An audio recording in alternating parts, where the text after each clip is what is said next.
About 10 days after 9/11, I went through the Pentagon and I saw Secretary Rumsfeld and Deputy Secretary Wolfowitz. I went downstairs just to say hello to some of the people on the Joint Staff who used to work for me, and one of the generals called me in. He said, "Sir, you got to come in. You got to come in and talk to me a second." I said, "Well, you're too busy." He said, "No."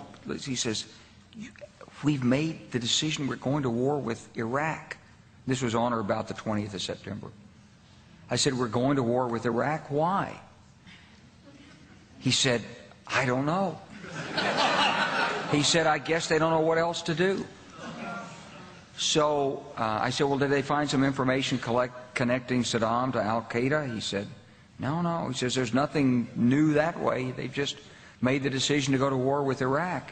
He said, "I guess it's like we don't know what to do about terrorists, but we've got a good military and we can take down governments." And he said, "I guess if the only tool you have is a hammer, every problem has to look like a nail."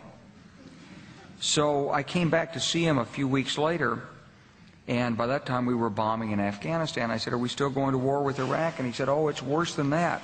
He said, he reached over on his desk, he picked up a piece of paper, and he said, I just got this down from upstairs," meaning the Secretary of Defense's office today, and he said, "This is a memo that describes how we're going to take out 7 countries in 5 years, starting with Iraq and then Syria, Lebanon, Libya, Somalia, Sudan, and finishing off Iran."